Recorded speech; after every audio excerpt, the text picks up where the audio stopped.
ನಾವು ಅಧಿಕಾರಕ್ಕೆ ಬಂತವಿಂದ ಇದು 4ನೇ ಬಜೆಟ್ ನಾನು ಮಂಡಿಸ್ತಾ ಇರೋದು.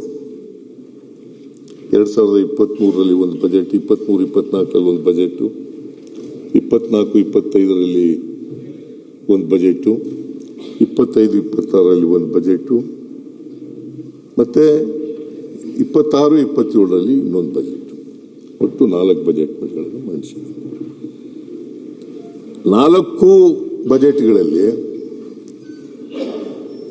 ರೆವಿನ್ಯೂ ಡಿಫಿಸಿಟ್ ಆಗಿದೆ ಹೊರತು ರೆವಿನ್ಯೂ ಸರ್ಪ್ಲಸ್ ಇಲ್ಲ.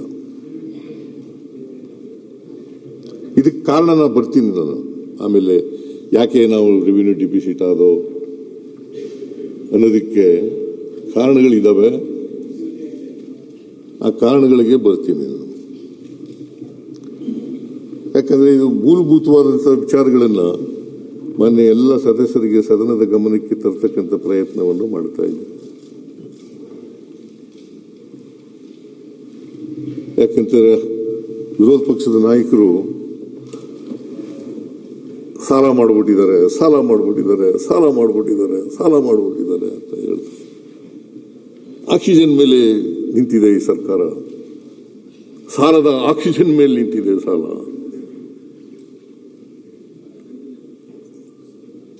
ಆಮೇಲೆ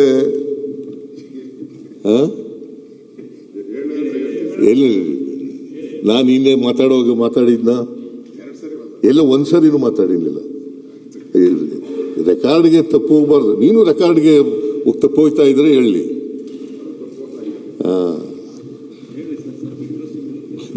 ಇಂಟ್ರೆಸ್ಟಿಂಗ್ ಏನ್ ಬೇಡ, ನಾವು ಹೇಳೋದೇ ಇಂಟ್ರೆಸ್ಟಿಂಗು, ನೀವು ಕೇಳೋದೇ ಇಂಟ್ರೆಸ್ಟಿಂಗು. ನಾನು ಮಧ್ಯದಲ್ಲಿ ಮಾತಾಡಿದ್ರೆ ಏನಾಗ್ಬಿಡ್ತದೆ, ದಾರಿ ತಪ್ಪಿಡ್ತೀನಿ.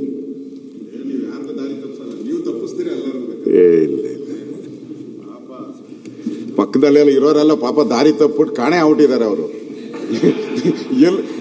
ಎಲ್ಲಿ ಹೋಗಿದ್ದಾರೆ, ಎಲ್ಲಿ ಹುಡುಕ್ಬೇಕು, ಅವ್ರನ್ನೆಲ್ಲ ಬ್ಯಾಟ್ರಿ ಹಾಕೊಂಡು ಹುಡುಕ್ಬೇಕು, ಆ ಸ್ಥಿತಿಗೆ ತಂದಿದ್ದೀರಾ. ನಿನಗೆ ದಾರಿ ತಪ್ಪಿಸಿದ್ದೀನೇನಪ್ಪ, ನನ್ನ ಸ್ನೇಹಿತ ಅಂತ ಹೇಳಿದಿರಲ್ಲ, ತಪ್ಪಿಸಿಲ್ಲ. ನಿನಗೆ ದಾರಿ ತಪ್ಪಿಸೋ ಪ್ರಶ್ನೆನೇ ಇಲ್ಲ. ವಿರೋಧ ಪಕ್ಷದ ಯಾರಿಗಾರು ದಾರಿ ತಪ್ಪಿಸಿದ್ದೀನೇನ್ರಿ? ಯಾರಿಗಾರು ದಾರಿ ತಪ್ಪಿಸಿಲ್ಲ.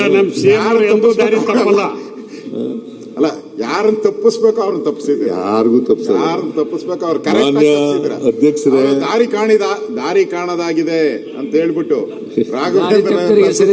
ದೇವಸ್ಥಾನಗಳು ಸುತ್ತಾವ್ರೆ ಎಲ್ಲ ಕಡೆ ಬಗ್ಗೆ. ಅದೇನಾದ್ರು ಆಗಿದ್ರೆ ಮಾನ್ಯ ವಿರೋಧ ಪಕ್ಷದ ನಾಯಕರು ಬೇರೆ ಯಾರಿಂದೋ ದಾರಿ ತಪ್ಪಿಬಿಟ್ಟಿದ್ದಾರೆ.